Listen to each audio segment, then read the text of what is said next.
উদ্দেশ্যে। কোরবানি করতে গিয়ে খরচ করে, হ্যাঁ কোরবানি করবেন আপনি, ভালো একটা কোরবানি করবেন, আপনার পয়সা যেমন আছেন তেমন, কিন্তু 50,000 টাকা দাম দিয়ে একটা গরু কিনা সেই গরুর গলায় মালা দিয়া এরপরে সারা শহরে প্রদর্শনী করতে হবে, এর কোনো যুক্তি নাই।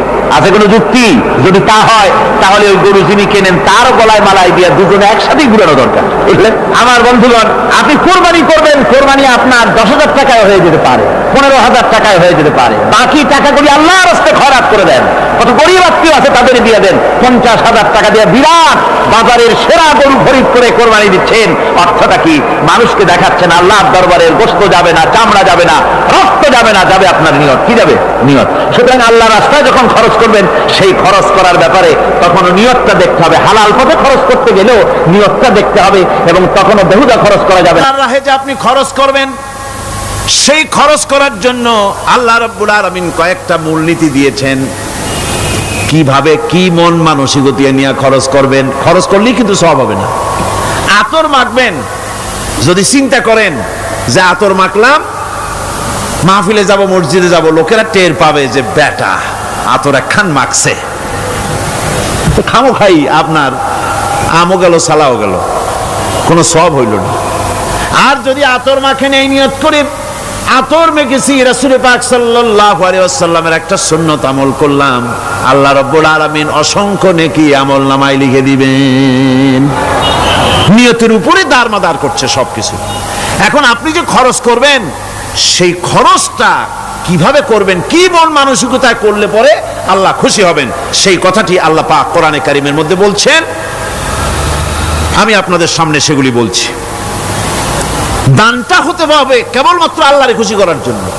মনে রাখেন, এটা হলো এক নম্বর। কি দানটা হতে হবে কারে খুশি? জোরে কোন? আল্লাহ পাক বলছেন, ওয়ামা তুনফিকুনা ইল্লা ইবতিগা ওয়াজহিল্লাহ।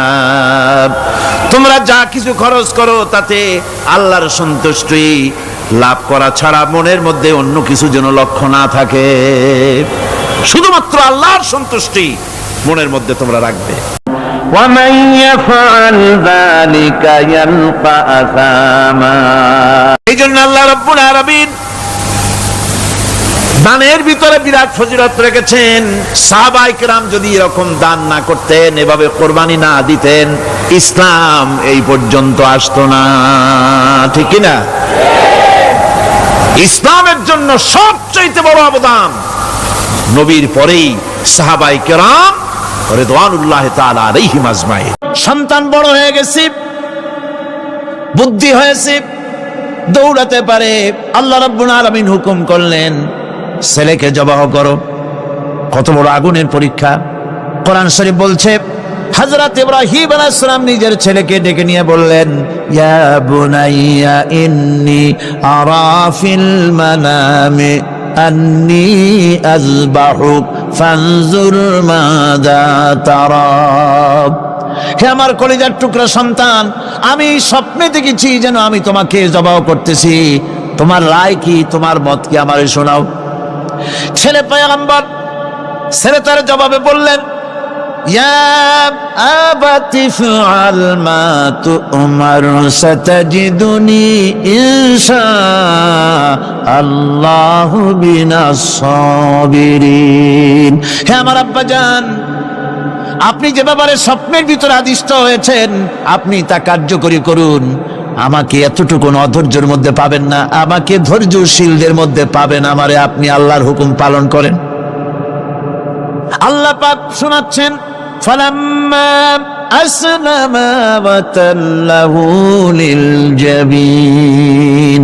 পিতা পুত্র দুজনই রাজি হয়ে গেল। পিতা তার ছেলেকে কাঁধ করে গলার উপরে ছুরি ধরেছেন। আল্লাহ রাব্বুল আলামিন ইসমাইল জবাহ হোক, এটা আল্লাহ চান নাই, আল্লাহ চেয়েছেন পরীক্ষা করতে। পরীক্ষায় ইব্রাহিম পাস হয়ে গেলেন। আল্লাহ পাক বলছেন, ওয়ানাদাইনাহু আইয়া ইব্রাহিম ক্বাদ সাদ্দাকতার রুইয়া ইন্না কাযালিকা নাজজিল মুহসিনিন। আমি ইব্রাহিমকে ডেকে বললাম, ইব্রাহিম, তুমি তোমার স্বপ্নকে বাস্তবে রূপ দিয়েছো, আর এভাবেই করি আমি মুহসিনিনদেরকে পুরস্কৃত করে থাকি। আল্লাহ পাক খুশি হলেন। আল্লাহ পাক বললেন, ইন্না হাযা লাবালাউল মুবিন, নিঃসন্দেহে এটি একটি বিরাট পরীক্ষা ছিল। ঠিক কি না? আল্লাহ নিজে বলছেন এটা একটি বিরাট পরীক্ষা, আজিম ইমতিহান। সে ইমতিহানে তিনি পাশ করলেন। পরীক্ষায় উত্তীর্ণ হওয়ার জন্য রব্বুল আলামিন পুরস্কার দিয়া দিলেন। আল্লাহ পাক বললেন, সালামুন আলা ইব্রাহিম। পড়েন সবাই, সালামুন আলা ইব্রাহিম। ইব্রাহিমের প্রতি আল্লাহ পাক বললেন, ইব্রাহিমের প্রতি সালাম রইল। সুবহানাল্লাহি ওয়া বিহামদিহি। হযরত ঈসা আলাইহিস সালামকে খ্রিস্টানেরা তারা বলেছে, ওয়াকালাতিন নাসারাল মাসীহু ইবনুল্লাহ। মসিহ হচ্ছে কার ছেলে? নাউযুবিল্লাহ। বলেন সবাই নাউযুবিল্লাহ। তাকে যখন আল্লাহর ছেলে বলা হলো, আল্লাহর পুত্র বলা হলো, রব্বুল আলামিন তার জবাবে বললেন, ইন হুয়া ইল্লা আবদুন আনআমনা আলাইহি। তিনি তো একজন বান্দা, তিনি আমার বান্দা ছাড়া আর কিছুই নন। আমি তার প্রতি অনুগ্রহ করেছি। বান্দা, আমার বান্দা। আল্লাহ পাকের বান্দা হওয়ার ব্যাপারে কোন মানুষের লজ্জা থাকার কথা নয়। এমনকি আল্লাহ পাক ঈসা আলাইহিস সালাম সম্পর্কে বলছেন, লা ইয়াস্তানকিফাল মাসীহু আইয়াকুনা আবদান লিল্লাহি ওয়ালাল মালাইকাতুল মুকাররাবুন। মসিহ আল্লাহর বান্দা, তাতে কখনো বিন্দু মাত্র লজ্জা তিনি পোষণ করেন নাই যে আমি আল্লাহর বান্দা, আল্লাহর গোলাম। এটা একটা কথা হইল? এরকম লজ্জা তিনি পোষণ করেনি। এমনকি তার নিকটবর্তী ফেরেশতা যারা, তারাও আল্লাহর বান্দা, গোলাম হওয়ার জন্য তাদের ভিতরে কোনো লজ্জা নাই। যারা নাকি আল্লাহর গোলাম, এই ব্যাপারে যাদের মধ্যে লজ্জার সৃষ্টি হয়, আল্লাহর গোলাম এটা কেমন কথা, বান্দা হওয়াটা কেমন কথা। যারা গোলামীকে অস্বীকার করে তাদের সম্পর্কে আল্লাহ পাক বলছেন, ওয়া মাইয়াস্তানকিফ আন ইবাদাতিহি ওয়া ইয়াস্তাকবির ফাসায়াহশুরুহুম ইলাইহি জামিআ। কেউ যদি আল্লাহর বন্দেগী করার ব্যাপারে লজ্জা পোষণ করে, যদি লজ্জার কারণ মনে করে, অহংকার করে, গৌরব করে, তাহলে তারা পালাবে কোথায়, যাবে কোথায়? আমি কিয়ামতের দিন সবগুলিকে এক জায়গায় করে ফেলবো। সুতরাং আল্লাহ পাকের গোলামিতে আল্লাহ যে বান্দা বলে যখন ডাকেন, লজ্জার কোনো কারণ নাই। অহংকার যে করবে সে নিজেকে ধ্বংস করবে। আল্লাহ পাক সব নবীদেরকে নিজের বান্দা বলেছেন। নবীরা কি? আল্লাহ পাকের বান্দা। হযরত ইউসুফ আলাইহিস সালাম সম্পর্কে আল্লাহ পাক বলছেন, কাযালিকা লিনাসরিফা আনহু আস-সুআ ওয়াল ফাহশা ইন্নাহু মিন ইবাদিনাল মুখলাসিন। এরূপই ঘটলো যাতে আমি ইউসুফ আলাইহিস সালামকে, আমার বান্দা, তাকে আমি নির্লজ্জতা ইত্যাদি থেকে আমি রক্ষা করেছি। নিশ্চয়ই হযরত ইউসুফ ছিল আল্লাহ পাকের বান্দা, আল্লাহ পাকের আব্দ। রাসূল করিম সাল্লাল্লাহু আলাইহি ওয়াসাল্লাম তিনি হচ্ছেন সর্বশ্রেষ্ঠ আল্লাহর পয়গম্বর। তার থেকে শ্রেষ্ঠ নবী আর কি কেউ আছে? জোরে বলেন, আছে? তার থেকে মাহবুব, তার থেকে শ্রেষ্ঠ আল্লাহর কাছে আর কেউ নাই। সেই নবীকে আল্লাহ রাব্বুল আলামিন কোরআনে কারীমের ভিতরে তাকে আব্দ বলেছেন। কি বলেছেন? অনেকগুলি আয়াত আছে যে আয়াতের ভিতরে আল্লাহ পাক তার নাম নেন নাই, নবী বলেন নাই, রাসূল বলেন নাই, শুধু বলেছেন আব্দ। যেমন ফাআওহা ইলা আবদিহি মা আওহা। অতঃপর তার বান্দার নিকট যা ওহী করার ছিল তা তিনি করলেন। সেই বান্দাকে মুহাম্মদ সাল্লাল্লাহু আলাইহি ওয়াসাল্লাম। অন্য আয়াতে আল্লাহ পাক বলছেন, وأنه لما قام عبد الله يدعوه كادوا يكونون عليه لبدا। আর এই আল্লাহর বান্দা যখন নামাজ পড়তে দাঁড়িয়ে গেল, আল্লাহকে ডাকার জন্য যখন দাঁড়ালো, তখন লোকেরা তার উপরে ঝাঁপিয়ে পড়ল।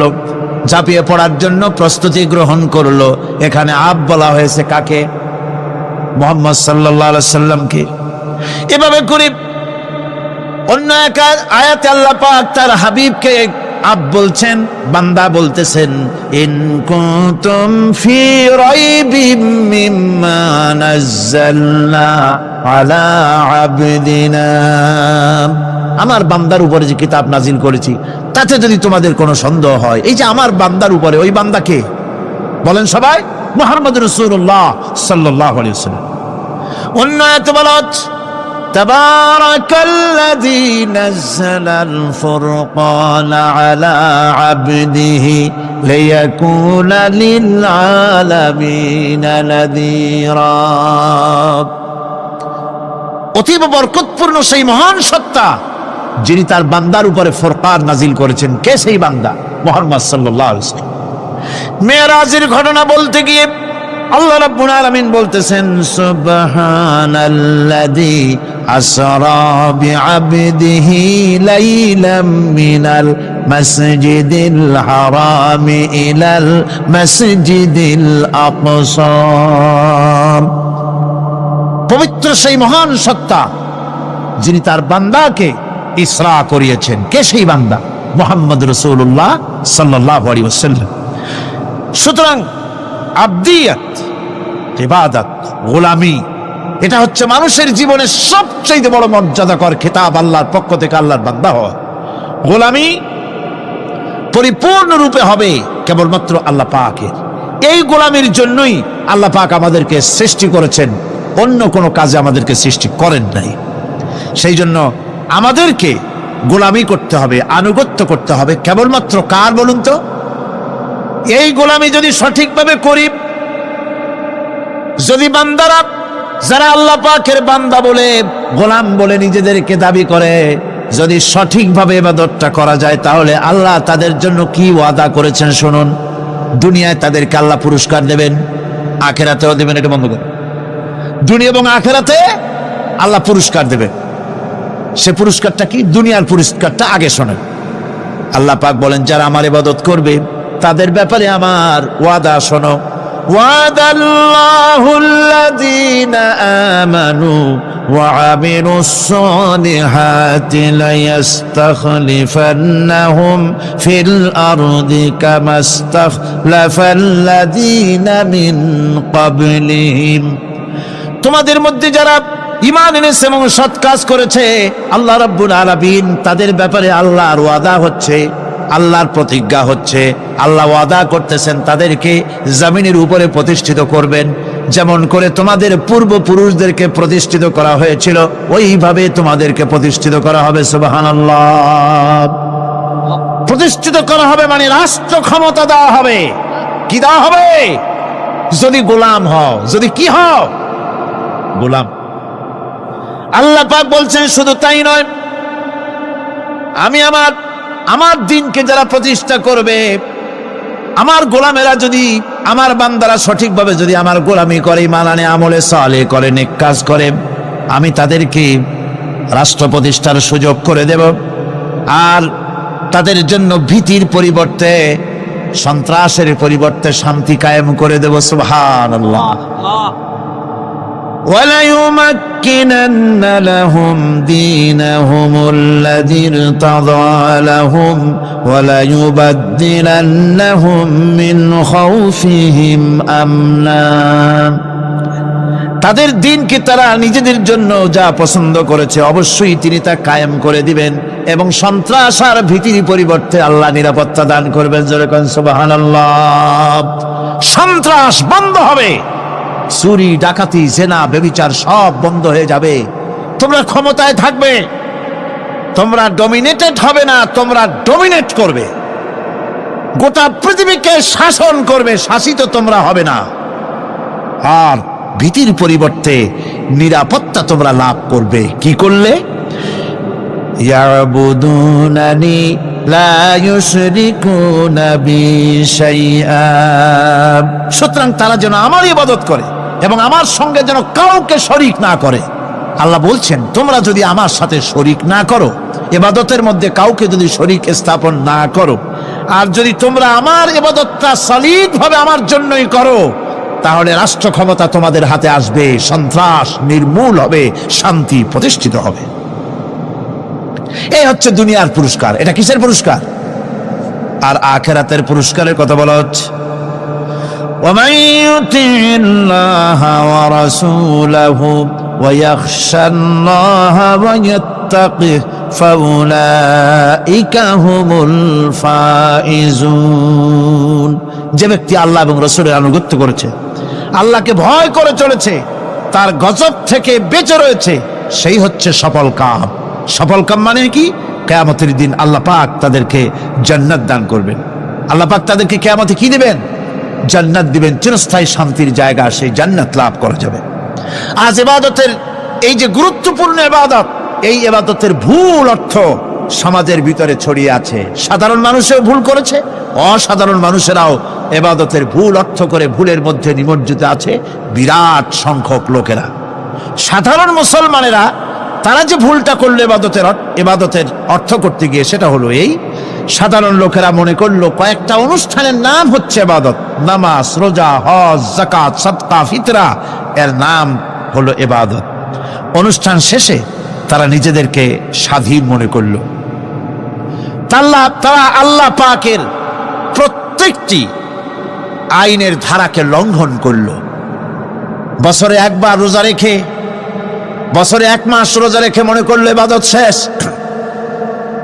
5 ওয়াক্ত নামাজ পড়ে মনে করলে ইবাদত শেষ। আমি প্রশ্ন করি, 5 ওয়াক্ত নামাজের নামই যদি হয় ইবাদত, 5 ওয়াক্ত নামাজের নামই ইবাদত, এটাই যদি হয়, তাহলে 5 ওয়াক্ত নামাজ পড়তে সময় লাগে কত? উজু টুজু করে বড় জোর 1-1.5 ঘন্টা সময় লাগে 5 ওয়াক্ত নামাজ পড়তে। তো এর নাম যদি হয় ইবাদত, তার অর্থ কি দাঁড়াবে?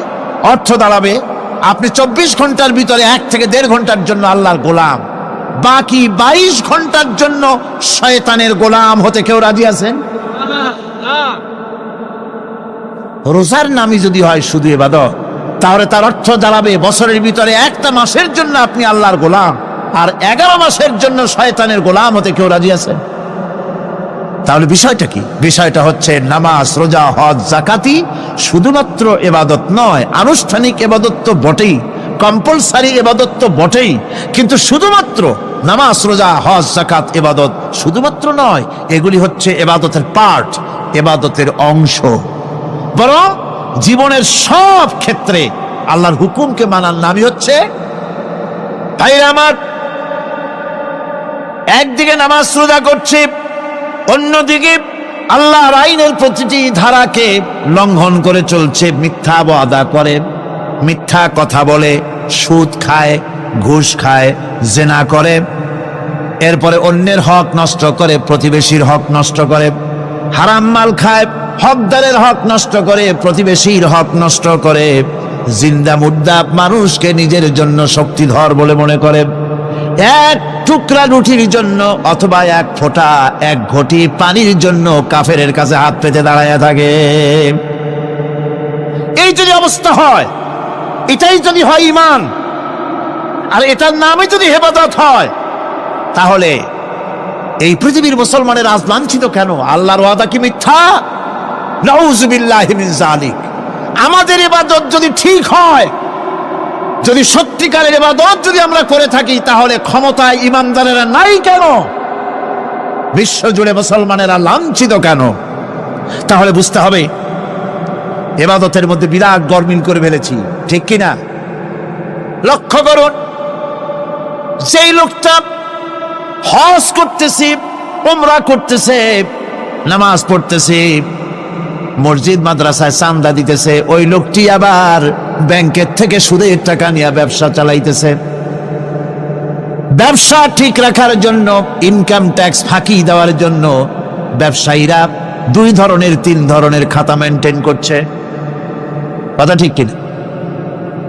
মিথ্যা কথা বলছে, ঘুষ দিতেছে, বেশি করে বিদ্যুতের বিল যাতে না আসে সেজন্য যারা বিদ্যুৎ লাইনে আছে তাদেরকে পয়সা দিয়ে ম্যানেজ করতেছে, ঠিক কিনা?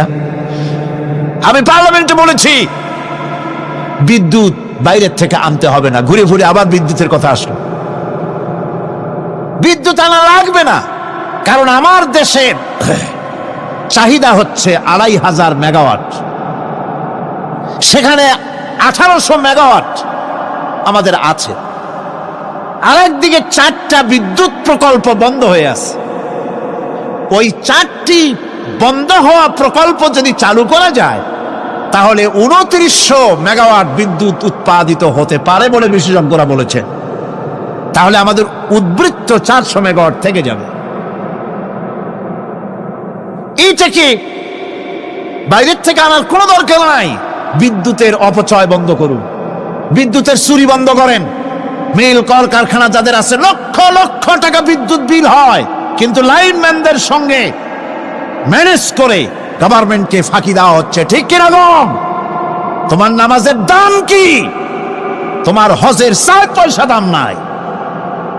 তুমি রাষ্ট্রকে ফাঁকি দিয়েছ, তুমি জনগণকে ফাঁকি দিয়েছ, তুমি দেশের শত্রু।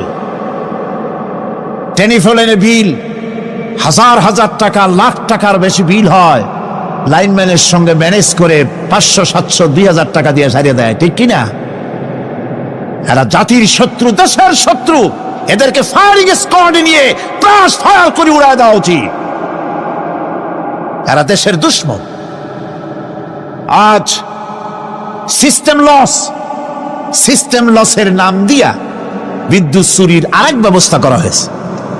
সিস্টেম লস করে ওনারা নিজেরা, আর এর ভোগান্তি জনগণকে করতে হয়। কসাইয়ের মতো ছুরি দিয়া জবাও করে জনগণের কাছ থেকে সিস্টেম লসের চার্জ আদায় করা হয়। আমি পার্লামেন্টে বলেছি, মাননীয় স্পিকার, সিস্টেম লস এই নামটা উঠায় দেন, এই প্রথা বন্ধ করে দিন। বিদ্যুৎ ধার করা লাগবে না। আল্লাহ আমাদের দেশে যথেষ্ট দিছে, কোনো জিনিসের অভাব নাই। এখানে গ্যাস আছে, তেল আছে, বিদ্যুৎ আছে, পাট আছে, চা আছে, নাই কি? অন্তত 8.5 কোটি টাকার কাগজ গুদামের মধ্যে বন্দী হয়ে আছে। ভারতকে ক্ষতি করার জন্য সে দেশ থেকে কাগজ এনে খবরের কাগজ ছাপানো হচ্ছে, আর 8.5 কোটি টাকার কাগজ নষ্ট হয়ে যাচ্ছে আমার দেশের কাগজ। সুতরাং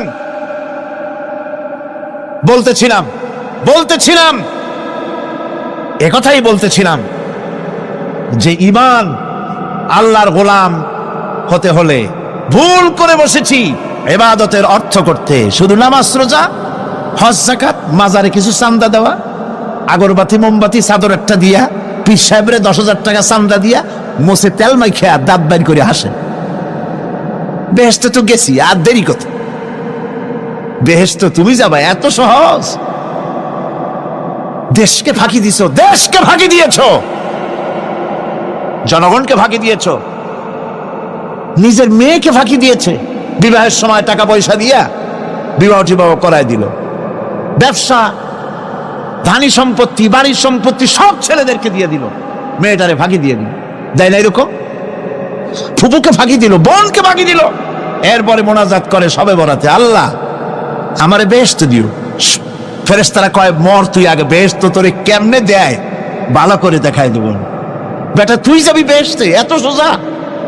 ওটা মামু বাড়ির বারান্দা নাকি? এত সহজ নয়। সুতরাং সাধারণ মানুষ মারাত্মক ভুল করেছে এখানে। নামাজ, রোজা, হজ, যাকাত ইবাদত, আর কিছু কি ইবাদত মনে করে নাই? আপনার চাকরি আপনার ইবাদত, চাকরিতে ফাঁকি দেওয়া যাবে না। আপনি সুস্থ মানুষ, মেডিকেল লিভ নিয়ে ওয়াজ মাহফিল অথবা কোনো ইজতেমায় যাওয়া যাবে না, কোনো চেল্লা দিতে যাওয়া যাবে না। মেডিকেল লিভ নিয়ে আপনি সুস্থ মানুষ, কেন আপনি মেডিকেল লিভ নিচ্ছেন? আপনি ফাঁকি দিতে পারবেন না। সরকারি চাকরি করেন, মিল কল কারখানায় চাকরি করেন, ফরজ নামাজ পড়েছেন ভালো কথা, সুন্নাত পড়েছেন ভালো কথা, নফল পড়বেন না। জোহরের নফল পড়া বাদ দিন। যদি আপনি চাকরিজীবী হন, চাকরি করেন, ওটাই ইবাদত। এর নাম ইসলাম, এর নাম ইসলাম। গভর্নমেন্ট যে বেতন দেয় সেই বেতনের উপরে সন্তুষ্ট থাকুন, ঘুষ খাইয়েন না। যদি বেশি বেতন লাগে গভর্নমেন্টের কাছে দাবি জানান যে আমাদের বেতন বাড়ায় দাও। ঘুষ খাবেন কেন? হারাম। জোরে কোন এটা কি? এই ঘুষের টাকা মাজারে দিয়া, পীরেরে দিয়া আল্লাহরে খুশি করবেন, এত সহজ না, এত সহজ না। সেই জন্য আমি সব ভাইদের খেদমতে আরজ করব, ইবাদত হচ্ছে জীবনের সব ক্ষেত্রে গোলামি, সকল ক্ষেত্রে গোলামি। চাকরিতে, অফিসে, আদালতে, কলকারখানায়, ক্ষেত খামারে, পার্লামেন্টে, সেক্রেটারিয়েটে, সেনানিবাসে, স্কুলে, কলেজে, বিশ্ববিদ্যালয়, সর্বত্র গোলামি কার? আল্লাহ পাকের। রিজকে হালাল করতে হবে, উপার্জনকে হালাল করতে হবে, সত্যিকারের আল্লাহর গোলাম হতে হবে। এক্ষেত্রে ইবাদতের অসাধারণ ব্যক্তি যারা, তারাও এক শ্রেণীর অসাধারণ ব্যক্তিরাও ভুল করে বসছেন। তারা যে ভুলটা করলেন ওটা হচ্ছে তারা তাসবিহ, জায়নামাজ, খানকাহ, হুজরাখানা এর ভেতরে বসে জিকির আজগার করাটাকেই জীবনের জন্য আল্লাহর ইবাদত মনে করে নিলেন। আল্লাহর বান্দারা যখন অনাচার ব্যভিচারে লিপ্ত, আল্লাহর আইনের পরিবর্তে যখন মানুষের তৈরি করা আইন চলছে, চেচনিয়া বসনিয়া যখন মানুষদেরকে জবাহ করা হচ্ছে, বসনিয়ার মুসলমান সন্তানদেরকে যখন জবাহ করা হয়, কাশ্মীরের স্বাধীনতাকামী মুসলমানদের অধিকার হরণের জন্য তাদের উপরে যখন বন্য হায়নার মতো, পশুর মতো যখন ভারতীয় শত্রু সৈন্যরা যখন হামলা চালায়, সোমালিয়ার মানুষগুলি যখন না খেয়ে তাদের হাড়, পাঁজরার হাড়গুলি যখন বেরিয়ে যায়, তখনও যদি আপনি খানকার ভেতরে থেকে তসবিহ পড়েন আর তাহাজ্জুদের নামাজ পড়ে কপালে দাগ লাগান, এই অন্যায়ের বিরুদ্ধে যদি সোচ্চার না হন, আপনার এই তসবিহর কোনো দাম নাই। আপনাকে সোচ্চার হতে হবে, আপনাকে অন্যায়ের বিরুদ্ধে খাড়া হতে হবে। একদিকে তাহাজ্জুদের নামাজ তো পড়বেনই, জিকির তো করবেনই, কোনো সন্দেহ নাই। আর একদিকে সিংহের মতো অন্যায়ের বিরুদ্ধে গর্জে উঠতে হবে। তাতে যদি প্রয়োজন হয় মুজাদ্দেদ আল ফেসানির মতো কারারুদ্ধ হন না কেন, সেটাই কিসমত, সেটাই তাকদীর। হক কথা বলতে হবে। এই জন্য আমার বারবার মনে পড়ে আজকের এক শ্রেণীর লোক আমাদের দেশে এক শ্রেণীর লোক বাইরের থেকেও আসে, বিদেশ থেকেও আসে, নামের আগে আওলাদে রসুল লাগান। ফেদায়ে রসুল, মুজাহিদে মিল্লাত, আওলাদে রসুল। আজীব, তুমি আওলাদে রসুল? আওলাদে রসুল যদি হবে, তাহলে তুমি যে দেশের মানুষ, সেই দেশে মুসলমানদের যখন জবাহ করা হয়, পার্লামেন্টে কথা বলে বেরিয়ে আসো না কেন? তোমার জেল হয় না কেন? কংগ্রেসের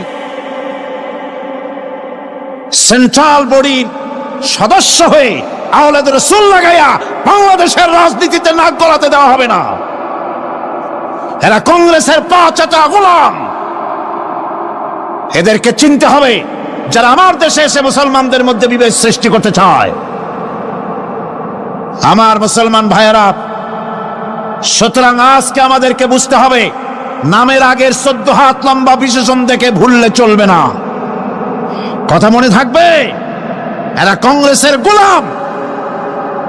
বাবরি মসজিদ যখন ভেঙে ফেলা হলো, তখন তো কোন আওলাদে রসুলের নাম তো শুনি নেই। তখন তো নামটা শুনছি ওই বুখারী বেটার, বাপের বেটা ইমাম বুখারী। তিনি বলেছেন, আমি ভারতের দিল্লির জুমা মসজিদের ইমাম শুধু নই, আমি ভারতের 18 কোটি মুসলমানের ইমাম। বাবরি মসজিদকে গড়ে দিতে হবে। কোরআন শরীফের বিরুদ্ধে যখন কলকাতা হাইকোর্টে কেস করা হয়েছিল কোরআনকে ব্যান করার জন্য, সেদিন তো কোনো আওলাদ রসুলের নাম শুনি নাই।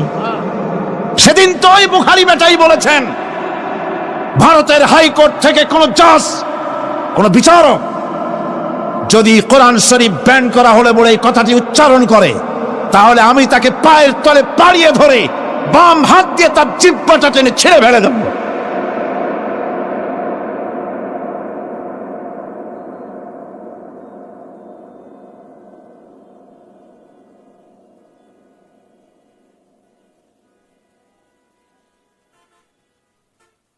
বন্ধুগণ,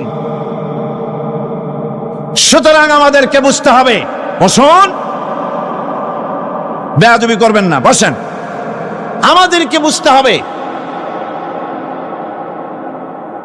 খানকায় শুধু জিকির আজগার করলেই চলবে না। হযরতে শাহজালাল রহমতুল্লাহ আলাইহি এক হাতে ছিল তরবারি, আর এক হাতে ছিল কোরআন। লড়াই করেছেন, হজরতে শাহ মখদুম, হজরতে খান জাহান আলী, হজরতে খাজা মঈনুদ্দিন চিশতি আজমেরি রহমতুল্লাহ আলাইহি, হজরতে মুজাদ্দিদ আল ভিসানি রহমতুল্লাহ আলাইহি।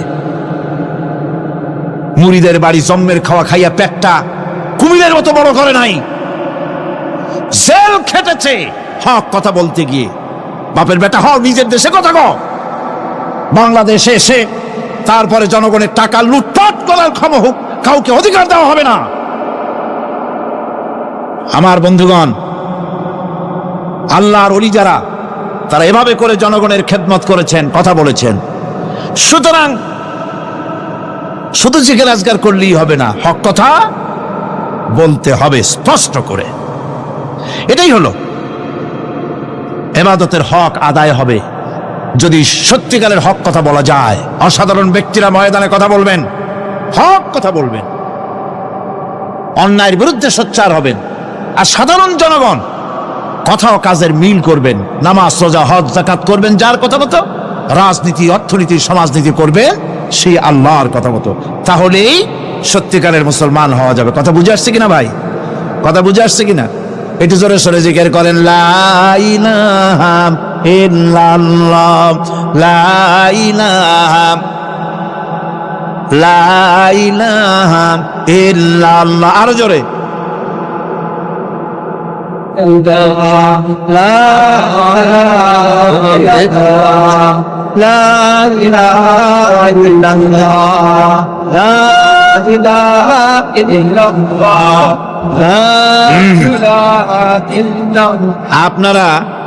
আপনারা যদি মাথা উঠাইয়া দেখতে থাকেন তো কি দেখবেন? মানুষের মাথা আর টুপি ছাড়া তো কিছুই দেখা যাবে না। কাজী ওঠা বসা না করে আজকে এক পবিত্র রাত আমরা আল্লাহর কাছে দোয়া করব। আলোচনার আমি এগিয়ে যাচ্ছি। ইবাদত আমাদেরকে বুঝতে হবে। ইবাদত যদি না বুঝি তাহলে মুসলমান বলে দাবি করারও কোনো মূল্য নাই। মানব জন্ম বৃথা।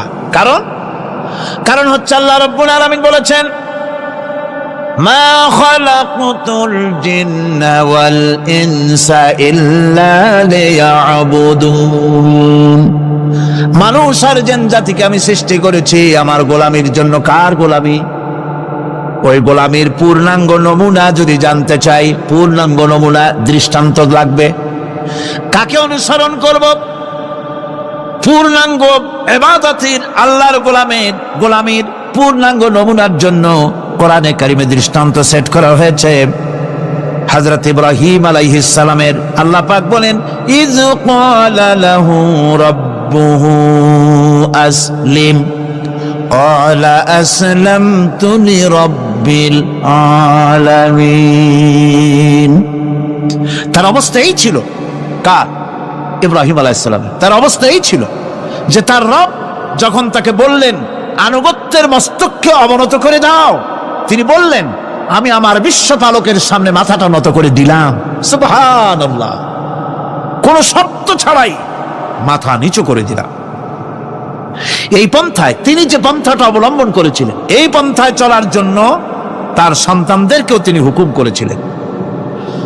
ووصى بها إبراهيم ببنيه ويعقوب يا بني إن الله اصطفى لكم الدين فلا تموتن إلا وأنتم مسلمون।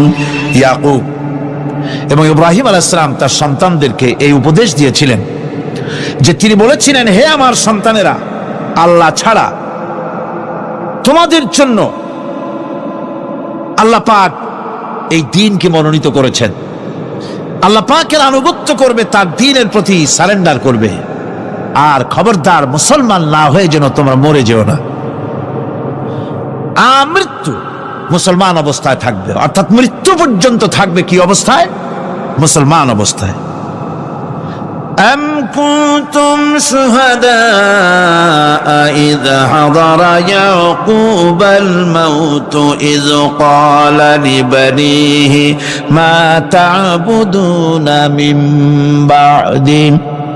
ইয়াকুব আলাইহিস সালাম তার মৃত্যুর সময় জিজ্ঞেস করেছিলেন, ও আমার সন্তানেরা, আমার মৃত্যুর পরে তোমরা কার ইবাদত করবে, কার গোলামি করবে? তারা জবাব দিলেন, قالوا نعبد إلهك وإله آبائك إبراهيم وإسماعيل وإسحاق إلها واحدا ونحن له মুসলিমুন। নিঃসন্দেহে আমরা ইবাদত করব, গোলামি করব আপনার রবের, আপনার পিতার রবের, এবং আল্লাহর ইবাদত করব।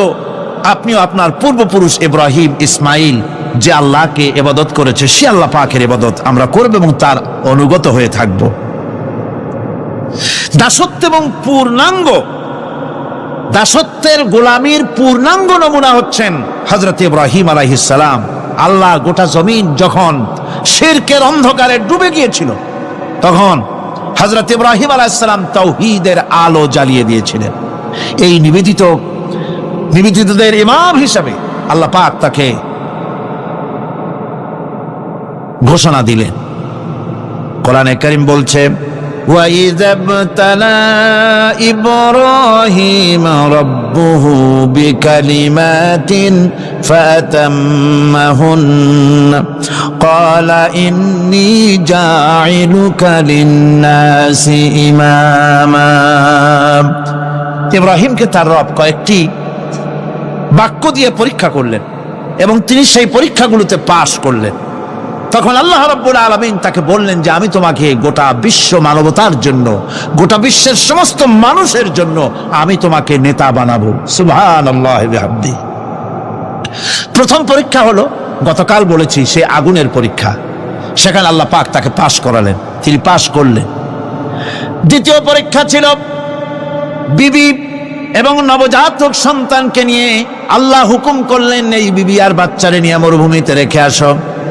মরুভূমিতে যেখানে ঘর নাই, বাড়ি নাই, সেই জায়গায় বিবি এবং বাচ্চাকে রেখে যাওয়ার সময় তিনি বললেন, রব্বানা ইন্নী আসকানতু মিন যুররিয়াতি বিওয়াদিন গায়রি যী যারইন ইনদা বাইতিকাল মুহাররাম।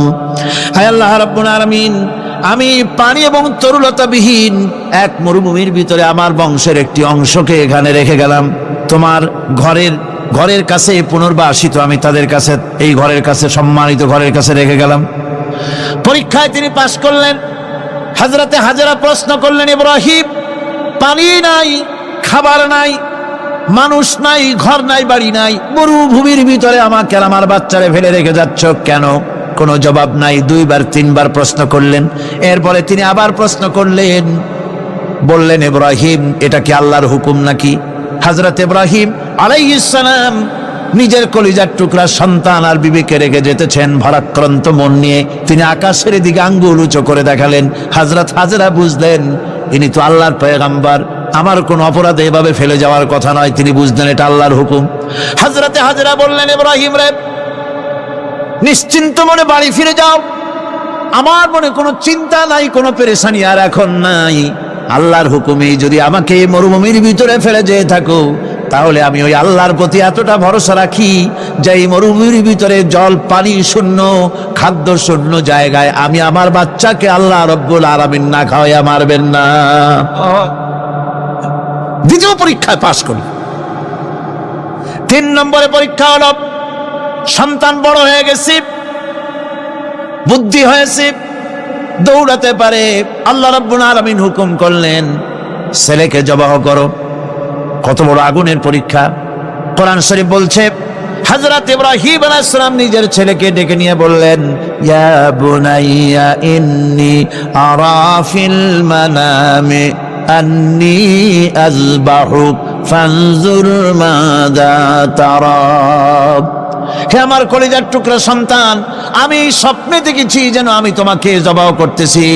তোমার রায় কি, তোমার মত কি, আমারে শোনাও। ছেলে পয়গম্বর, ছেলে তার জবাবে বললেন, ইয়া আবাতি ফাআল মা তু'মার সাতাজিদুনি ইনশাআল্লাহু মিনাস সাবিরিন। হে আমার আব্বাজান, আপনি যে ব্যাপারে স্বপ্নের ভিতরে আদিষ্ট হয়েছেন আপনি তা কার্যকরী করুন। আমাকে এতটুকু অধৈর্যের মধ্যে পাবেন না, আমাকে ধৈর্যশীলদের মধ্যে পাবেন। আমারে আপনি আল্লাহর হুকুম পালন করেন।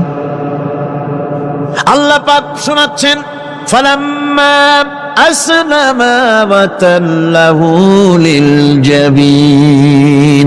পিতা পুত্র দুজনই রাজি হয়ে গেল। পিতা তার ছেলেকে কাত করে গলার উপরে ছুরি ধরেছেন। আল্লাহ রাব্বুল আলামিন ইসমাইল জবাই হোক এটা আল্লাহ চান নাই, আল্লাহ চেয়েছেন পরীক্ষা করতে। পরীক্ষায় ইব্রাহিম পাশ হয়ে গেলেন। আল্লাহ পাক বলছেন, ওয়ানাদাইনাহু আইয়া ইব্রাহিম কদ সাদ্দাকতার রুইয়া ইন্না কাযালিকা নাজজিল মুহসিনিন। আমি ইব্রাহিমকে ডেকে বললাম, ইব্রাহিম তুমি তোমার স্বপ্নকে বাস্তবে রূপ দিয়েছো, আর এভাবেই করি আমি মুহসিনিনদেরকে পুরস্কৃত করে থাকি। আল্লাহ পাক খুশি হলেন। আল্লাহ পাক বললেন, ইন্না হাযা লাবালাউল মুবিন। নিঃসন্দেহে এটি একটি বিরাট পরীক্ষা ছিল, ঠিক কি না গণ? আল্লাহ নিজে বলছেন এটা একটি বিরাট পরীক্ষা, আজিম ইমতিহান। সে ইমতিহানে তিনি পাশ করলেন। পরীক্ষায় উত্তীর্ণ হওয়ার জন্য রব্বুল আলামিন পুরস্কার দিয়া দিলেন। আল্লাহ পাক বললেন, সালামুন আলা ইব্রাহিম। পড়েন সবাই, সালামুন আলা ইব্রাহিম। ইব্রাহিমের প্রতি আল্লাহ পাক বললেন, ইব্রাহিমের প্রতি সালাম রইল। সুবহানাল্লাহি ওয়া বিহামদিহি। ইবাদত এর আনুগত্যের এই উৎকৃষ্ট দৃষ্টান্ত স্থাপনের পর আল্লাহ পাক তার গোটা বিশ্বের মুসলমানদেরকে কিয়ামত পর্যন্ত ইব্রাহিম আলাইহিস সালামকে জাতির পিতা বানায়া দিলেন। সুবহানাল্লাহ, কইতে ইচ্ছা করে না? এই রকমের পরীক্ষা কোন পিতারা দিতে পারছে নাকি? গোটা বিশ্বের সমস্ত মানব মণ্ডলীর জন্য আল্লাহ পাক ইব্রাহিম আলাইহিস সালামকে কিয়ামত পর্যন্ত জাতির পিতা হিসাবে ঘোষণা করেছেন। সুবহানাল্লাহ। মিল্লাতা বিকুম ইব্রাহিম হুয়া সাম্মাকুমুল মুসলিমিন। তোমরা তোমাদের পিতা ইব্রাহিমের মিল্লাতের উপর প্রতিষ্ঠিত হও। আল্লাহ পাক বলছেন, তোমাদের পিতা ইব্রাহিমের মিল্লাতের উপর প্রতিষ্ঠিত হও, আর আল্লাহ তোমাদের নাম রেখেছে মুসলমান। তোমরা হচ্ছে মুসলমান। আমাদের পরিচয়, ওই যে পরিচয়ের কথা আগে হয়ে গেছে, আমাদের পরিচয় আমরা মুসলমান। আমাদের পরিচয় কি? মুসলমান। এটা প্রথম পরিচয়। ইবাদতের পূর্ণাঙ্গ মাপকাঠি হিসেবে আল্লাহ পাক হযরত ইব্রাহিম আলাইহিস সালামকে দুনিয়াবাসীর সামনে পেশ করেছেন। কোরআন বলছে, ইহুদি এবং খ্রিস্টানেরা মুসলমানদেরকে বিভ্রান্ত করতে চায়। তারা বলে, ওয়াকালু কুনু হুদান আও নাসারা তাহতাদু কুল বাল মিল্লাতা ইব্রাহিমা হানিফা ওয়া মা কানা মিনাল মুশরিকিন। ইহুদিরা বলে ইহুদি হও, তবেই তোমরা সঠিক পথ পাবা। খ্রিস্টানেরা বলে খ্রিস্টান হও, তবেই তোমরা সঠিক পথ প্রাপ্ত হবে। আল্লাহ পাক বলছেন, এদের সকলকে বলে দাও, বরং তোমরা সব পরিত্যাগ করে মিল্লাতে ইব্রাহিমের ভিতরে শামিল হয়ে যাও। এটাই মুক্তির পথ, এটাই নাজাতের পথ, এটাই আল্লাহর পথ। সুবহানাল্লাহি ওয়া বিহামদিহি। এমনকি রাসূল কারীম সাল্লাল্লাহু আলাইহি ওয়াসাল্লামকে আল্লাহ পাক বলেছেন, আনিত্তাবি মিল্লাতা ইব্রাহিম হানিফা। চারদিক থেকে মুখ ফিরিয়ে এনে মিল্লাতে ইব্রাহিমের ভিতরে শামিল হয়ে যাও, তারই অনুসরণ করো। রাসূল কারীম সাল্লাল্লাহু আলাইহি ওয়াসাল্লাম ইবাদত বা আনুগত্যের সর্বোৎকৃষ্ট নমুনা হওয়ার কারণে ইব্রাহিম আলাইহিস সালাম সম্পর্কে হুজুর বলেছেন, ইন্না ইব্রাহিমা খায়রুল বারিয়া, রাওয়াহু মুসলিম। হুজুর সাল্লাল্লাহু আলাইহি ওয়াসাল্লাম বলেছেন, ইব্রাহিম হচ্ছেন জগতের সর্বোত্তম ব্যক্তি।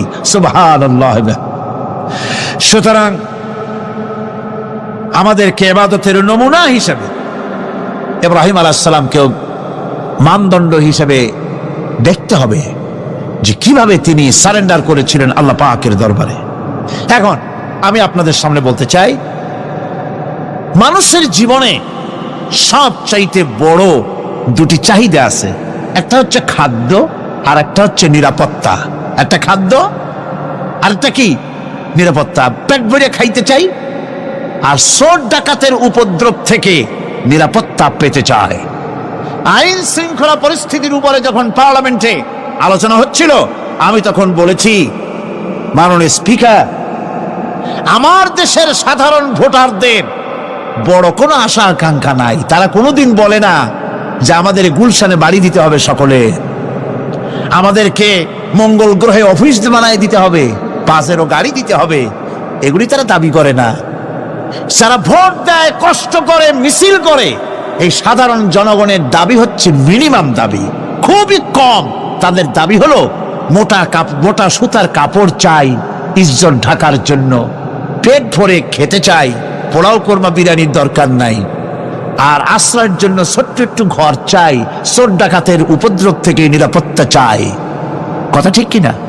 আমি বললাম, স্পিকার সাহেব, আজ পর্যন্ত যতগুলি গভর্নমেন্ট এসেছে বাংলাদেশে, প্রত্যেকটি গভর্নমেন্ট আমার দেশের জনগণের এই ন্যূনতম দাবি, এই আশা পূরণ করতে ব্যর্থতার পরিচয় দিয়েছে। কেউ পারে নাই। যারাই গেছে তারাই তাদের নিজেদের আখের গোছাবার চেষ্টা করেছেন। সব নিজেকে নিয়ে ব্যস্ত, নিজের লোকদের নিয়ে ব্যস্ত, জনগণ নিয়ে চিন্তা নাই। সুতরাং মানুষের চাহিদা হচ্ছে খাদ্য আর নিরাপত্তা। আমরা কি খাদ্য আর নিরাপত্তা সত্যি কি চাই? চাই। খাদ্য যদি চাই ক্ষুধার সময়, নিরাপত্তা যদি চাই ভীতির সময়, আল্লাহ রাব্বুল আলামিন বলেন কোন গভর্নমেন্ট দিতে পারবে না, দুনিয়ায় কেউ দিতে পারে নাই, পারবেও না। ক্ষুধার সময় যদি খাদ্য চাও, ভীতির সময় যদি নিরাপত্তা লাভ করতে চাও, তাহলে ফালইয়াবুদু রাব্ব হাযাল বাইত, এই ঘরের মালিকের ইবাদত কর। কোন ঘর? কাবা ঘর। বলেন কোন ঘর? কাবা ঘর। কাবা শরীফের মালিকের ইবাদত কর। তাহলে কি হবে? আল্লাযী আত'আমাহুম মিন জু'ইন ওয়া আমানাহুম মিন খাউফ। এই ঘরের মালিকের ইবাদত যদি করো, তাহলে ক্ষুধার সময় তিনি তোমাদেরকে খেতে দিবেন, আর ভীতির সময় তিনি তোমাদের নিরাপত্তা দান করবেন। হে ওয়াদা কার? চিল্লায় বলেন ওয়াদা কার? আল্লাহ পাকের ওয়াদা বিশ্বাস হলো না, এমনই পোড়া কপালের মুসলমান। নির্বাচন যখন আসলো, সলিমউদ্দিন সাহেব আসতেন মঞ্চের উপরে, পরিচয় করানো হচ্ছে। এত আপনারা যার বক্তৃতা শোনার জন্য দ্বিপ্রহরের রৌদ্রে কষ্ট করতেছিলেন, এখন সেই সংগ্রামী জননায়ক, বিপ্লবী সন্তান, তিনি এখন আপনাদের সামনে বক্তব্য রাখবেন। উনি দাঁড়ায় বললেন, ভাইয়ার আমার, বোনের আমার, আমি এবার বোতল মার্কা বাক্স নিয়ে দাঁড়াইছি, আমারে সকলে মিলে ভোট দেন। এবার যদি ক্ষমতায় যেতে পারি, না খাইয়া কেউ মরবেন না, কিন্তু কি খাইয়া মরবে তাও কয় না। মানুষেরা এই কথাগুলি বিশ্বাস করলার সমানে ভোট দিল। হায় রে কপাল! আল্লাহ বললেন, আমার ইবাদত কর, আমার গোলামি কর জীবনের সব জায়গায়, তাহলে ক্ষুধার সময় খাইতে পারবি আর ভীতির সময় নিরাপত্তা পাবি। আল্লাহর কথাটা বিশ্বাস হইল না। এই নামাজ পড়ার মুসলমানের দাম আছে, কোন দাম আছে? এ রোজার দাম আছে, এ মুসলমান দাবি করার দাম আছে।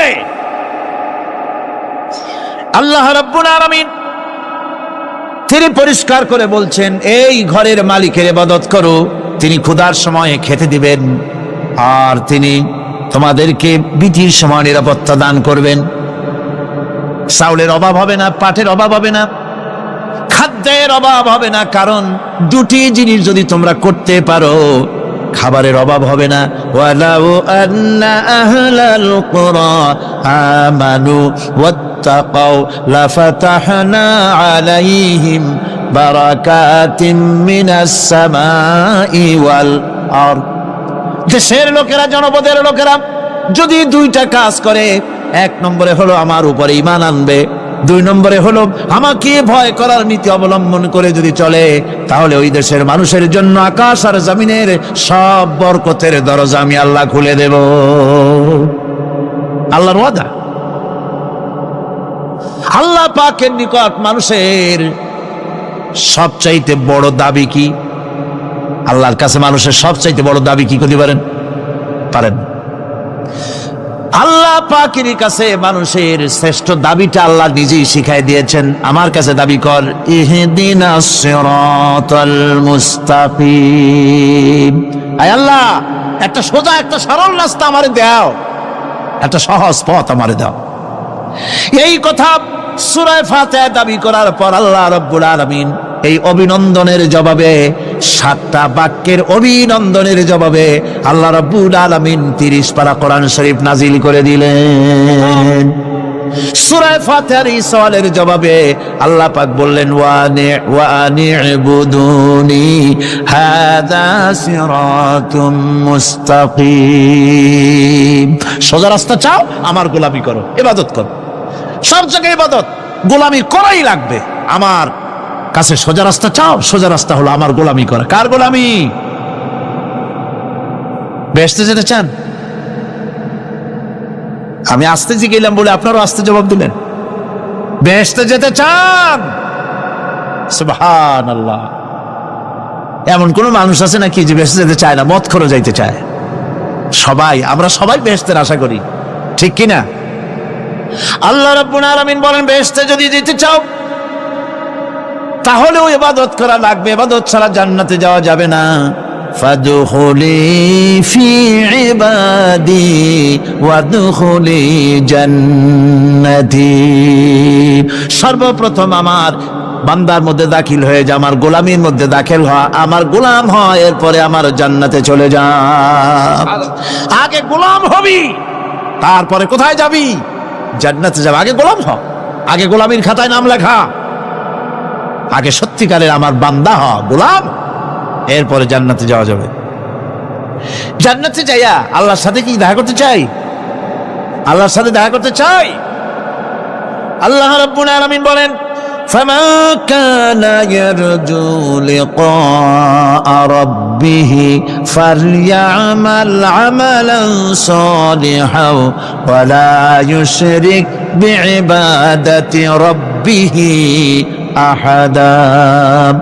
তোমাদের মধ্যে যদি কেউ আল্লাহর সঙ্গে, তার রবের সঙ্গে যদি কেউ দেখা করতে চায়, তাহলে সে যেন ভালো ভালো কাজ করে, নেক কাজ করে, আর তোমার রবের সাথে অর্থাৎ আল্লাহ রাব্বুল আলামিনের সাথে ইবাদতের মধ্যে যেন কাউকে শরীক না করে। শিরক যদি না করো, খাঁটি গোলাম, খাঁটি বান্দায় যদি পরিণত হতে পারো, কিয়ামতের দিন আল্লাহ রাব্বুল আলামিনের সঙ্গে দিদার নসিব হয়ে যাবে। এই গোলামি করব কতদিন? কতদিন গোলামি করব? এই প্রশ্নের জবাবে আল্লাহ রাব্বুল আলামিন কোরআনে কারীমের মধ্যে জবাব দিয়ে দিয়েছেন, ওয়া'বুদ রাব্বাকা হাত্তা ইয়াতিয়াকাল ইয়াকিন। মৃত্যু পর্যন্ত, যতক্ষণ না নাক দিয়ে শেষ প্রশ্বাসটি, নিঃশ্বাসটি বেরিয়ে যাচ্ছে, ততক্ষণ পর্যন্ত আনুগত্য, গোলামি শব্দ হবে কার? জোরে চিল্লায় এখন কার? এই গোলামি জীবনের সব ক্ষেত্রে করতে পারলে আমরা মুসলমান, আর করতে না পারলে মুসলমান নামে মুনাফিক। না পারলে কি? মুনাফিক। বন্ধুগণ, ইয়াকা না'বুদু পর্যন্ত বলে ওয়া ইয়াকা নাস্তাইনের কথাটা শোনাচ্ছি। সূরা ফাতিহার ভিতরে আমরা পড়ি, পড়েন আমার সাথে, ইয়াকা না'বুদু ওয়া ইয়াকা নাস্তাইন। আয় আল্লাহ, একমাত্র তোমার গোলামি করি আর একমাত্র তোমার কাছে সাহায্য চাই। তুমি ছাড়া কারো কাছে সাহায্য? এটা কি ঠিক? এটা কি আমাদের মনের কথা, ইমানের কথা? আল্লাহ করুন, আল্লাহ করুন, বলি আমিন। হাদিস শরীফে বলা হয়েছে, ইজা সাআলতা ফাসআলিল্লাহ ওয়া ইজা ইসতাআনতা ফাসতাইন বিল্লাহ। কিছু চাইতে হলে আল্লাহর কাছে চাও, কিছু বলতে হলে, ভিক্ষা করতে হলে আল্লাহর কাছেই ভিক্ষা করো। কার কাছে ভিক্ষা করবেন? আল্লাহর কাছে বলুন। আমার বন্ধুগণ, আমি আমার ঈমান থেকে কথা বলি, আমি আমার ঈমান থেকে কথা বলি। কোরআন এবং হাদিস পড়ে যতটুকু আল্লাহ বোঝার তৌফিক দিয়েছেন, সেই কথাগুলি পেশ করার জন্য চেষ্টা করি। বন্ধুগণ, এদিক ওদিক কোনো দিকে না ঘুরে মসজিদে যান, মসজিদে গিয়ে নামাজ পড়েন আর আল্লাহর কাছে হাত পেতে আল্লাহরে বলেন। সেজদা গিয়া যখন রব্বুল আলামিনের দরবারে কিছু চাইবেন, হুজুরের কাছে জিজ্ঞেস করা হয়েছে, হুজুর বান্দা কখন আল্লাহর নিকটবর্তী হয়ে যায়? আল্লাহর নবী বলেছেন, বান্দা যখন সেজদা দেয় তখন বান্দা একেবারে আল্লাহ পাকের কাছে চলে যায়। আল্লাহর কাছে চান যা দরকার, ছেলে নাই, মেয়ে নাই, বউ নাই, অথবা চাকরি নাই, প্রমোশন চাই, ব্যবসায় উন্নতি চাই, যা দরকার কাকে বলবেন? মনটাকে পরিষ্কার করুন, আজকে মনটাকে সাফ করুন, সমস্ত দুর্বলতা থেকে মনকে উঠায় আনো, বিশ্বাস করুন যা চাওয়ার যা বলার সবটা আল্লাহর কাছে। কার কাছে? আমি তার গোলাম। আমি কার গোলাম? আল্লাহ ছাড়া কারো কাছে আমার অভিযোগ তুলবো না, সবটা বলবো আল্লাহর কাছে। বলে দেখেন আল্লাহ পাক কিভাবে আপনাকে সাহায্য করেন। সুবহানাল্লাহ। ভাইরা আমার, আল্লাহ রাব্বুল আলামিন রাসূল করিম সাল্লাল্লাহু আলাইহি ওয়াসাল্লামকে বলেছেন, ফাইদা ফারাগতা ফানসাব ওয়া ইলা রাব্বিকা ফারগাব। যখন তুমি খালি হাত হয়ে যাবে, দাঁড়িয়ে যাবে এবং তোমার রবের কাছে মিনতি জানাবে, কিছু যখন থাকবে না, তোমার রবের কাছে দাঁড়ায় যাও আর তার কাছে মিনতি জানাও, তোমাকে আল্লাহ ভরপুর করে দিবেন। ভান্ডের কোনো অভাব নাই। আমাদের ভান্ড হচ্ছে যত দেব তত কমবে, আর আল্লাহর ভান্ড যত দেয় তত সমান সমান থাকে, মোটেই কমে না, মোটেই কমে না। সুতরাং দয়াল বাবা, বাবাজান, কেবলাজান বাবা কি যে কবে আর কি করবে দিশা করতে পারে না। গান বাজনা, তারপরে গোসল শরীফ, কি জানি হাবিজাবি শরীফ, কোনো শেষ নাই, বেদাত দিয়ে ভরে গেছে। এগুলি বিশ্বাস করবেন না, বিদআত খারাফা, এর সাথে মুসলমানের কোনো সম্পর্ক নাই। গান বাজনার সাথে মুসলমানের কোনো সম্পর্ক। হাতে কতগুলো ঢোল নিয়ে তারপরে মাজারের কাছে গিয়ে ঢোল বাজায়, কবরের কাছে, মাথায় কতগুলো চুল, দাঁতে ময়লা, মোজগুলা ঠোঁট দুইটা ঢাইকিয়া দাড়ির কাছে এসে পড়ছে। হায় হায় রে, এই রকমের মোষ আমি মাঝে মধ্যে চিন্তা করি যে দই খায় কেমনে এরা, গাঁজা মদ খাইয়া এগুলো মাজার মধ্যে গিয়ে পড়ে থাকে। আর কি জানি আছে ওইটারে ঘষে এলো আর বলে মদিনা যাব কেমনে, মদিনা যাব কেমন। তুই মদিনা যাবি কেমনে? মদ খেয়ে গাঁজা খেয়ে তুই যাবি মদিনা? একটা কথা হইল? তোর নাপাক কদম আল্লাহ পাকের আরদে মুকাদ্দাসে উঠতে পারে না। বদকার, জিনাকার, শারাবি, কাবাবি, আল্লাহ পাকের নাফরমান, কতগুলা শালু কাপড় গায়ে দিয়া মাথায় কতগুলা চুল রাখিয়া তারপরে গ্রামের নামে শরীফ। আশ্চর্য কথা, এই গ্রামের নাম শরীফ, ওই গ্রামের নামের মাথায় গিয়া শরীফ। শরীফ তো মক্কা শরীফ, মদিনা শরীফ, কোরআন শরীফ, হাদিস শরীফ। আর শরীফের দরকার নাই। শরীফের জাত মারছে গ্রামে গ্রামে শরীফ লাগাইয়া, কর্ণফুলী শরীফ, চন্দ্রকোনা শরীফ। আশ্চর্য কথা, শরীফ শব্দের একটা ইজ্জত থাকা উচিত, ঠিক কিনা কন? আপনাদেরকে সতর্ক হতে হবে। আনুগত্য এবং গোলামি সকল ব্যাপারে আল্লাহ পাকের করতে হবে, চাইতে হবে কার কাছে? আল্লাহর কাছে। আমার এই কথা আপনাদের মনে আছে কিনা জানি না। সম্রাট শাহজাহানের সময় এক ফকির, এক ভিক্ষুক ভিক্ষা করে বেড়াতো। 70-80 বছর বয়স হয়ে গিয়েছে। এক লোক বলছে, সারা জীবন তো তোমার ছোটবেলা থেকে ভিক্ষা করতে দেখলাম। সে বলল, মানুষে দেয় তো 2 পয়সা, 1 পয়সা, ভিক্ষা ছাড়া করবোটা কি?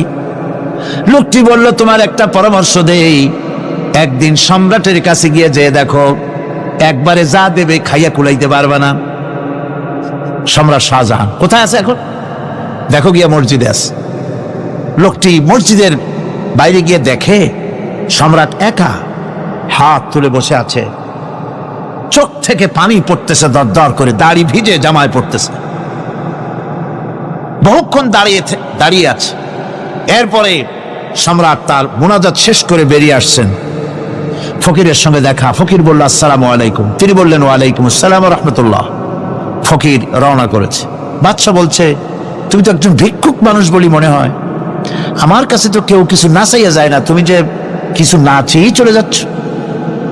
ভিক্ষুক বলছে, জাহাপানা, সত্যি কিছু চাইতে এসেছিলাম আপনার কাছে, কিন্তু আপনার অবস্থা দেখে আমার জ্ঞানের চোখ খুলে গেছে।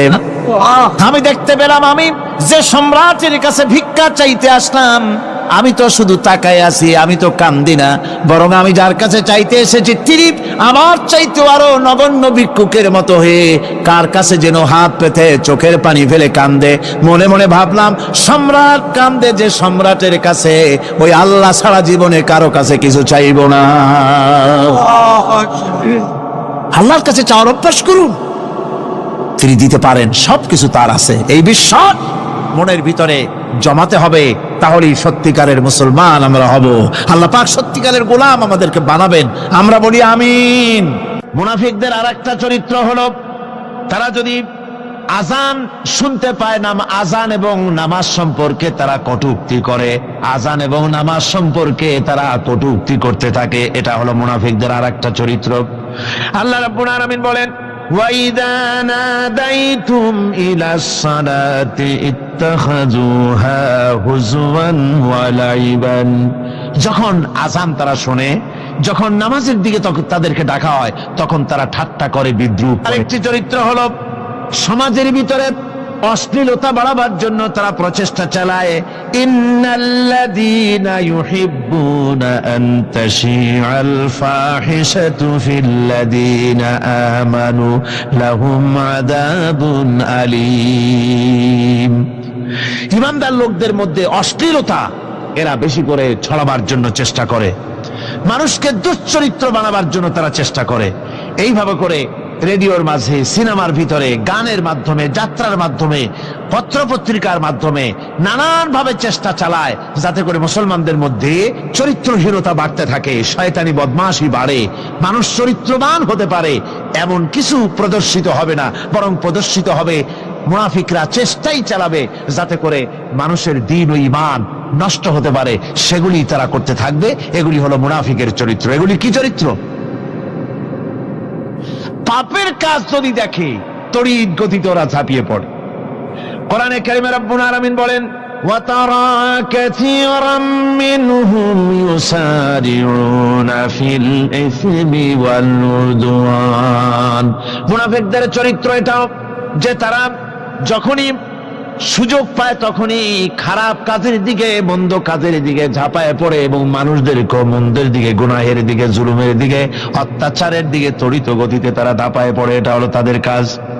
মুনাফিকদের আরেকটা চরিত্র হচ্ছে, তারা যদি নামাজ পড়তে দাঁড়ায়, নামাজ তারা পড়ে মানুষকে দেখাবার জন্যে, আল্লাহকে খুশি করার জন্য মুনাফিকরা নামাজ পড়ে না। কোরআনে কারিমে বলা হচ্ছে, ওয়াইদা কামু ইলাস সালাতি কামু কুসালা ইউরাউনান নাস। মুনাফিকদের চরিত্র হচ্ছে তারা নামাজে যায় না, যদি যায় তাহলে নামাজের মধ্যে দাঁড়ায় কাহিনী এবং চুস্তি অবস্থায়, নামাজের মধ্যে দাঁড়ায় এদিক ওদিক তাকায়, টুপিটা ঠিক করে, জামাটায় টান দেয়, বগলে চুলকায়, তারপরে নামাজের মধ্যে ইমামকে সতর্ক করে। ইমাম যদি তাশাহুদ পড়তে দেরি করে, ওর নিজের পড়া আগে হয়ে গেছে, ইমাম একটু দেরি করতেছে, তো পিছন থেকে সিগন্যাল মারে।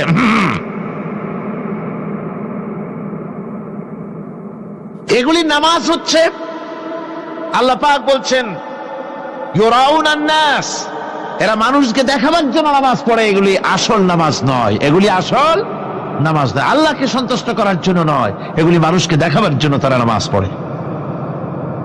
আমার ভাইরা, ইসলামের চরিত্রগুলি, কাজগুলি তারা করতে চায় না।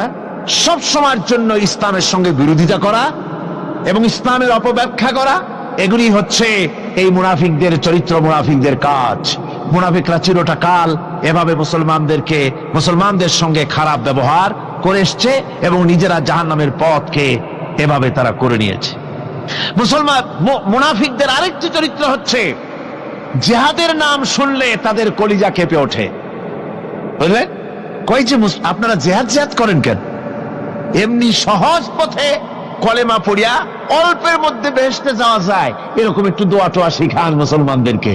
আমাদের কাছে মাঝে মধ্যে আসে, কয় যে মুনাফিক তো সহজে চেনা যায় না। কয় যে হুজুর, এই যে বারবার জিহাদ, এই মারামারি, এই ঠ্যাঙ্গি এগুলি আছে নাকি ইসলামের মধ্যে? কোথায় আছে যে মারামারি করা লাগবে, তারপরে মিছিল করা লাগবে, ধর্মঘট করা লাগবে, এ ধরনের জিহাদে অংশ নিতে হবে? এইগুলো কি? এগুলি বাদ দিয়া সহজভাবে, শান্তভাবে যাতে করা যায়, অল্প অল্প ছোট ছোট দোয়া শিক্ষা দেন যাতে করে সহজে বেহেশতে চলে যাওয়া যায়। আমি বলছি ভাই, রাসূলুল্লাহ এরকম আমাদের শিখান নাই যে এরকমের সূরাগুলি বেহেশতে যাওয়ার জন্য আবিষ্কার করে দেব। ছোট্ট একটা দোয়া পড়বেন, আরবে বেহেশত আপনার মামুবাড়ির বারান্দা যাই কলা খাওয়া শুরু করলেন। এত সহজে বিষয়টা আসবে না, বিষয়টা খুবই কঠিন। আল্লাহ রাব্বুল আলামিন বলেন, মুনাফিকদের চরিত্র হলো জিহাদের নাম যখন তারা শোনে, জিহাদের নাম শোনা মাত্রই তাদের কলিজা কেঁপে ওঠে। রাআইতাল্লাযীনা ফী কুলুবিহিম মারাদুন ইয়ানজুরুনা ইলাইকা নাযারাল মাগশিয়্যি আলাইহি মিনাল মাউত। যখনই তাদের অন্তঃকরণ নেফাকের রোগে ভরা, নেফাকের রোগ তাদের কেমন ভাবে পেয়ে বসেছে যে ওরা এমন ভাবে তাকায় থাকে আপনার দিকে, রাসূলুল্লাহর দিকে এমন ভাবে তারা তাকায় থাকে যে জিহাদের কোনো কথা বলে ফেলে নাকি। জিহাদের কথা যদি আসে তাহলে তো সর্বনাশ।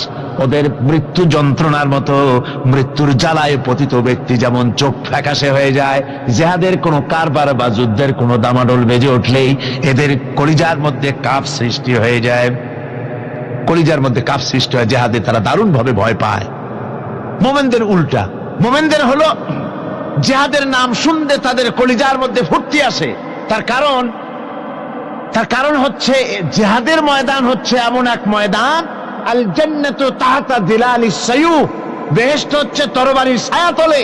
এই রাস্তায় যদি মরতে পারি, জীবনে তো বহুত গুনাহ করছি, বেহেশতে যেতে পারবো কিনা আল্লাহই জানে, কিন্তু এই একটা পথ, এইখানে যদি জানটা দিতে পারি, বিনা হিসাবে আল্লাহর জান্নাতে চলে যেতে পারবো। আর শাহাদাতের মত হচ্ছে পিঁপড়ায় কাটার যন্ত্রণার চাইতে বেশি কিছু না। মোমেনদের দিলের জন্য খুশি হয়, আর ওদের দিল দারুণ কষ্ট তারা পেতে থাকে। এদের অবস্থা হচ্ছে যেখানে দ্বীনের কথা হয় সেখানে তারা চুপ করে বসে কথা শোনে, আর যখন দ্বীন ইসলামী আন্দোলনের কথা আসে, জিহাদের কথা আসে, তখন তারা খুব ভয় পায়া এদিক ওদিক তাকায়। কোরআনে কারিমে ওদের এই চরিত্র সম্পর্কে বলা হয়েছে, وَإِذَا مَا أُنزِلَتْ سُورَةٌ نَظَرَ بَعْضُهُمْ إِلَى بَعْضٍ هَلْ يَرَاكُمْ مِنْ أَحَدٍ ثُمَّ انصَرَفُوا। এরা কোরআনের আয়াত যখন নাজিল হয় তখন একজন আরেকজনের দিকে তাকাতাকি করে, কি জানি আমাদের ব্যাপারে কোনো আয়াত নাজিল হয়ে পড়ে নাকি, অথবা জিহাদের ব্যাপারে কোনো আয়াত নাজিল হয়ে পড়ে নাকি।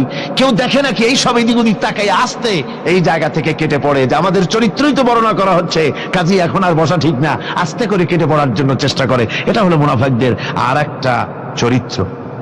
এরা এইভাবে করে নিজেদের চরিত্রকে প্রকাশ করে ধরা পড়ে, এবং ইসলামের সবচাইতে মারাত্মক ক্ষতি এই মুনাফিকরা চিরকাল করেছে। আল্লাহ রাব্বুল আলামিন বলেন, মুনাফিকদের ব্যাপারে মুসলমানদের বিপদ হলে তারা দারুণ ভাবে খুশি হয়, আর মুনাফিকদের চরিত্র হলো মুসলমানদের উপকার হলে, ভালো হলে তারা দারুণ ভাবে অসন্তুষ্ট হয়ে যায়। যখন আর আল্লাহ মোমেনদেরকে সান্ত্বনা দেন, মোমেনদেরকে আল্লাহ পাক সান্ত্বনা দিচ্ছেন মুনাফিকদের ব্যাপারে, কুল লা ইউসিবানা ইল্লা মা কাতাবাল্লাহু লানা ওয়া মাওলানা ওয়া আলাল্লাহি ফালিয়াতাওয়াক্কালিল মুমিনুন। মুনাফিকদের শোনায় দাও।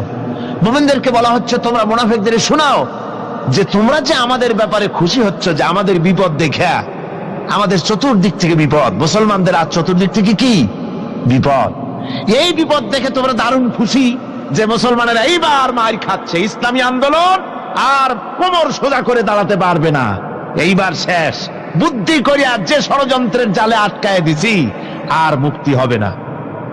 এই যে তারা খুশি।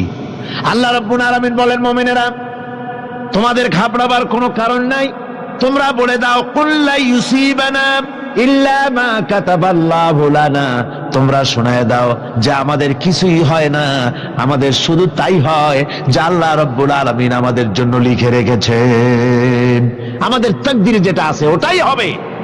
এর থেকে বেশি কিছুই হবে না। তিনি আমাদের মাওলা, তিনি আমাদের মনিব, তিনি আমাদের প্রভু। আর সমস্ত মুমিনদের উচিত সেই আল্লাহর উপরই নির্ভর করা। তবে তোমরা জেনে রাখো, তোমরা আমাদের জন্য যে জিনিসের অপেক্ষা করছো, কুল হাল তারাব্বাসুনা বিনা ইল্লা ইহদাইল হুসনাইন। তোমরা আমাদের জন্য যে জিনিসের অপেক্ষা করতেছো, আল্লাহ বলছেন মুমিনেরা তোমরা বলো, তোমরা মুনাফিকদের বলো যে আমাদের ব্যাপারে তোমরা যে জিনিসের অপেক্ষা করছো তার দুটি ভালোর একটি ছাড়া কি। অর্থাৎ তোমরা আমাদের জন্য অপেক্ষা করতেছো আমরা যেন মরে যাই, আমরা যেন শেকস্ত খাই। তো আমরা যদি পৃথিবীতে মরে যাই তাহলে তো আমরা শহীদ হয়ে গেলাম, আর আমরা যদি বেঁচে থাকলাম তো আমরা তো গাজী হয়ে গেলাম। আমাদের ওই যে হাতি মরার মতো আর বাঁচার মতো, হাতি মরলেও লাখ টাকা, বাঁচলেও লাখ টাকা। আমরা মরলে গাজী, বাঁচলে কি শহীদ। কোন দিক দিয়ে আমাদের ঠগ নাই। সুতরাং তোমরা আমাদের জন্য যে জিনিস অপেক্ষা করো তার দুটো ভালোর একটি ছাড়া কি। আর আমরা তোমাদের ব্যাপারে, তোমরা যেমন আমাদের ব্যাপারে অপেক্ষা করতেছো, আমরাও তোমাদের ব্যাপারে আরেকটা জিনিসের অপেক্ষা করছি।